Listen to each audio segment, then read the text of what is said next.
Akiva, is humanitarian aid enough in this case? You know, many countries are absorbing tens of thousands, hundreds of thousands of Syrian refugees, but Israel, despite being so close to Syria, isn't absorbing any. Maybe it's time to change that policy? Well, I think the most we can do is bring in humanitarian aid. We cannot absorb so many people, and even if you'll say, well, maybe we should absorb a few hundreds or a few thousands, it will create incentives that will create a tremendous humanitarian disaster on our borders. And Israel cannot allow itself to absorb so many people. It's just impossible. And you cannot choose only a few hundred or a few thousands that might be able to be taken care of, because the numbers will just grow larger and larger. So the best thing we can do is to give humanitarian aid, maybe have some kind of protective military activity around these camps.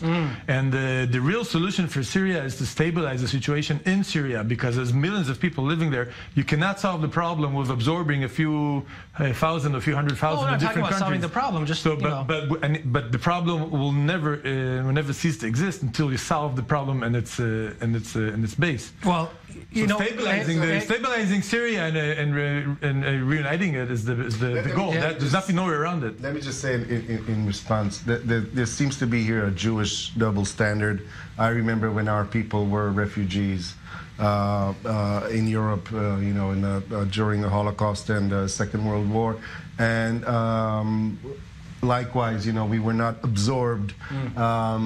I don't think that humanitarian aid is enough. I think that what we would have wanted for, you know, our forefather refugees is the same standard, universal standard, moral standard principle should apply to the Syrian refugees. Maybe there's a bit of you know, anti-Arab or anti-Muslim You think sentiment Israel can here. absorb 10,000 Syrians, 100,000 Syrians?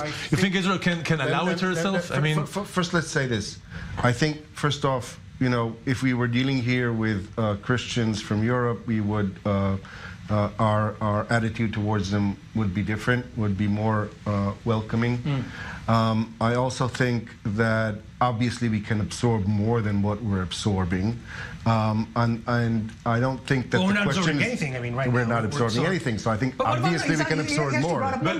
He brought up numbers. Akiva said numbers: 1,000, 10,000, 100,000. Is there something that again, I want to go back. I want to go back to what you know. We've always said, you know, the world just watched while the Jews were, you know, refugees and so on and so forth.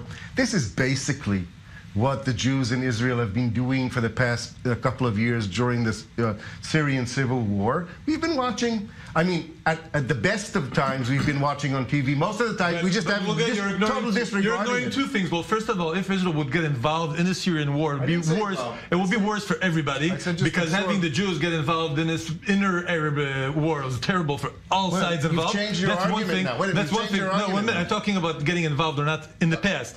Now I'm talking about absorbing people. You forget that these people are actually citizens of a nation we are in war with. We don't have relations with Syria.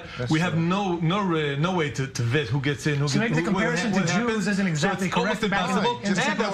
I want to say, our ancestors. No, just because it's an enemy country. It's an enemy country. Our ancestors who were fleeing Europe would love it for the international community to stabilize their nation states and let them come to Israel, as a lot of them wanted to do, and they were not allowed by the British Empire. So it's a totally different case. I am for humanitarian aid. Nobody wants to see people dying in a position to stabilize Syria. This is, again, we're not getting involved, so we're not stabilizing Syria. Now, as far as what you've said about them being, you know, an enemy state, the regime is an enemy, okay? But these people are refugees whom, you know, I don't view them as my enemies. How can you know? Okay, let me ask you this. Hezbollah operators comes in. Let's play this game. That's a good question, but you're not even asking it. It's a theoretical game. If you let, I'm just throwing out a number, you let 1,000 people in, 2 of them the next day commit a terror attack inside Israel.